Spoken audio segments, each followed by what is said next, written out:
असं म्हणतात की आपण ज्या जगात राहतो तिथे 7 आश्चर्य आहेत, जे खूप जास्त अलौकिक आहेत. परंतु कुणाला माहिती होतं की या धर्तीवर 7 आश्चर्य सोडून अजून एक 8वं आश्चर्य सुद्धा आहे, जो काळांपासून लपलेला आहे. कोणत्या विशाल देशात नाही, परंतु बर्फाळ मणिपूरच्या समुद्रामध्ये हा मध्यभागी लपलेला आहे. चला, पूजेची तयारी पूर्ण झालीये. आता तुम्ही गुरुकुल जाऊ शकता. आम्ही म्हणजे तुम्ही आमच्या सोबत नाही येणार आहे? नाही, दरवर्षी भगवान शिवची महापूजेसाठी गोड दुधाने अभिषेक केलं जातं. काय? गोड दूध? हे तर मी पहिल्यांदा ऐकलंय. हो, गोड दूध. तुम्ही ह्या गुरुकुलात नवीन आहात. ह्या गावातील प्रधान रहस्याबद्दल तुम्हाला जाणून घेणं आवश्यक आहे. म्हणूनच लक्ष देऊन ऐका. ह्या गावात दरवर्षी शिवची महापूजा असते. त्यात त्यांचा अभिषेक समुद्रातील सगळ्यात मध्ये जे पर्वत आहेत त्याचे गोड दुधाने केलं जातं. काय? पर्वताचं गोड दूध? पण पंडितजी, असं कसं होऊ शकतं? डोंगरातून गोड दूध कसं येऊ शकतं? हे ऐकायला अविश्वसनीय वाटतं, पण हेच खरं आहे. खूप वर्षापूर्वी स्वतः देवानी वरदान स्वरूप ह्या गावाला हा डोंगर दिलं होतं. इतकंच नाही, ह्या डोंगरातून फक्त दूधच नाही वाहत.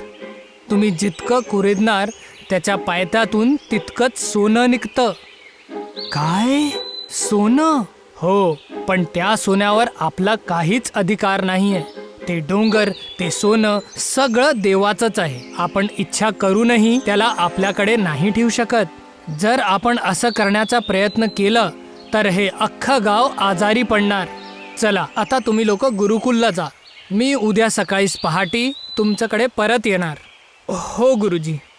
रवीला जादुई पर्वतची गोष्ट सांगल्यानंतर पंडितजी शांतपणे समुद्राकडे निघून गेले आणि पुढच्या दिवशी पूजासाठी अगदी वेळेवर पंडितजी पोहोचून गेले. पण रवी थोडासा उशिरा आला. सर्व गाव मंडपाभोवती एकत्रित झाले. पंडितजीने एका पात्रात दूध घेऊन मंत्रोच्चारण करत करत महादेवाचा अभिषेक करणं सुरू केलं. ओम नमः शिवाय, ओम नमः शिवाय. पंडितजीने मोठ्या श्रद्धेने अभिषेक पूर्ण केला आणि त्या गोड दुधाचा प्रसाद सर्वांमध्ये वाटला. परंतु झालं काय, जसंही गाववाल्यांनी हे दूध पिणं सुरू केलं, एक एक करून सगळ्यांच्या तोंडामधून पांढरा फेस येणं सुरू झालं आणि सर्व लोक बिमार झाले. अरे, हे काय होतंय? गावातील लोकांची हालत अशी खराब का होत चालली आहे? माहित नाही गुरुजी, हे बरोबर नाही आहे. अगदी बरोबर नाही. जरूर काही ना काहीतरी अनुचित झालंय. रवी, तू पटकन सगळ्यांच्या इलाजाची व्यवस्था कर. मी लगेच येतो. गुरुजी, पण तुम्ही कुठे चाललात? त्या डोंगराकडे. पर्वताकडे जाताना पाहून रवीचा चेहरा सुन्न झाला. तो पंडितजींना थांबवणार होता, परंतु थांबवू नाही शकला. आणि तिकडे पंडितजी जादुई पर्वताजवळ पोहोचले तर त्यांचे होशच उडून गेले. अरे, हे काय? हे तर प्रकोप आहे. पंडितजीने पाहिलं की तो जादुई पर्वत हळूहळू मेल्ट होऊन समुद्राच्या पाण्यामध्ये मिसळत होता. हे दृश्य त्यांनी पहिल्यांदा पाहिलं होतं. पंडितजींना आता सर्व समजत होते की कुणीतरी परंपरा तोडण्याचा प्रयत्न केलाय. पंडितजींना खूप राग आला आणि ते तुरंत गुरुकुल वापस आले. अरे गुरुजी, काय झालं? तुम्ही इतके रागात का आहात? कारण की कोणीतरी वर्षानुवर्ष चाललेली परंपरेचा अपमान केला आहे. तो डोंगर हळूहळू गळायला लागलाय. काय? असं कसं होऊ शकतं? हेच तर मला जाणून घ्यायचंय. तेव्हा पंडितजीने एक यज्ञ सुरू केलं. ओम अग्ने नमः, ओम अग्ने नमः, ओम अग्ने नमः. हे अग्निदेव, मला तुमची मदत हवी आहे. मला खरं जाणून घ्यायला तुमची मदत हवी आहे. कोणीतरी छल आणि कपटनी वर्षानुवर्ष चाललेली परंपरेला भंग केला आहे, ज्या कारणामुळे गंभीर आजारामुळे त्रासलेला आहे. आणि त्याच्याही पेक्षा भयावह, ईश्वराने दिलेला पावन पर्वत गळायला लागलाय. मला जाणून घ्यायचंय की गावातील ही हालत कोणाच्यामुळे झालेली आहे. तेव्हा अग्नीमधून एक रहस्यमय आवाज आली. तुला खरं जाणून घ्यायचं आहे ना, तर हे घे, हे आहे सत्य. रवीला तर घामच फुटला. त्याला समजत नव्हतं की त्याच्यामध्ये एवढी भीती कुठून येतेय. तो आतमधून कापत होता. यज्ञाची अग्नी अजून जास्त वाढली आणि त्याच्यामध्ये एक गोलाकार आकृती बनली आणि त्यामध्ये एक दृश्य दिसलं. जेव्हा पंडितजी पर्वताजवळ पोहोचले होते, त्यांच्या मागे रवी सुद्धा गेला होता. जसेही पंडितजी तिथून दूध घेऊन निघाले, रवी चुपचाप पर्वताजवळ गेला आणि त्याने पर्वताच्या बर्फला खोदणं सुरू केलं, जेणेकरून त्याखालील सोनं त्याला भेटेल. हे सगळं पाहून पंडितजींना खूप राग आला. तू हे काय केलं रवी? मला माफ करा गुरुजी, मी त्या सोन्याच्या लालचमध्ये आलो होतो. गुरुजी माफ करा मला. मी तुला माफ करून देऊ? तुला माहिती आहे की तूने काय केलंय? तुझ्यामुळे ह्या अख्खा गाव एक आजारामुळे पीडित आहे. तो डोंगर जो ईश्वराने दिलेला वरदान होता, तो आता गळायला लागला आहे आणि तू म्हणतोय की मी तुला माफ करून द्यायचं? हो गुरुजी, कृपा करून मला माफ करा. कृपा करून मला माफ करा. माझ्याकडे अजून काही उपाय नव्हतं. कित्येक वर्षापासून त्वचेच्या आजाराने पीडित आहे. मी एक साधारण गुरुकुलचा छात्र आहे. भिक्षेवर जीवन यापन करतो, पण अख्खा कुटुंब माझ्या लहान भावाच्या खांद्यावर आहे आणि आईचे इलाजचा खर्च त्याची आमदनीपेक्षा लयपट जास्ती आहे. मी फक्त त्यांची मदत करायला आलो होतो, पण बघा माझा नसीब. जसंच मी ते पर्वताला उपटायला सुरू केलं, मला चक्कर यायला लागले आणि मी तिथेच बेशुद्ध पडालो. मला माफ करा गुरुजी, मी हे सगळं जाणून बुजून नाही केलं. रवीचं बोलणं ऐकून पंडितजी खूप इमोशनल झाले.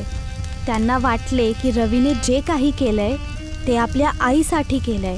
त्याच्या नियतमध्ये स्वार्थ नव्हता, परंतु मजबुरी आणि प्रेम होतं. मी तुझी परिस्थिती समजू शकतो रवी, पण जे काही तू केलं ते उचित नव्हतं.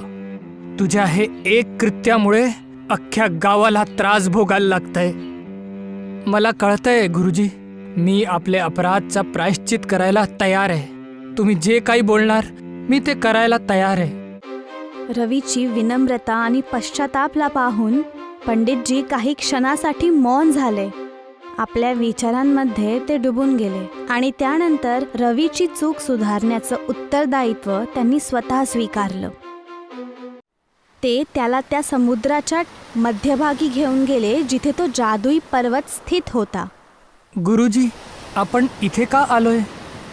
तुझ्या हे कृत्यामुळे डोंगराचा पवित्र दूध विषमध्ये बदललंय. म्हणूनच आता तुला हे विषचं प्राशन करून ह्या डोंगराची अशुद्धीला दूर करावं लागणार. ठीक आहे गुरुजी, जर हेच माझे अपराधचा एकमात्र उपाय आहे तर मी त्याच्यासाठी तयार आहे.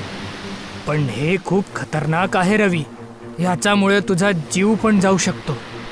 मी जे काही केलं त्याच्यामुळे अख्ख्या गावाचा जीव मृत्यूवर आलेला आहे.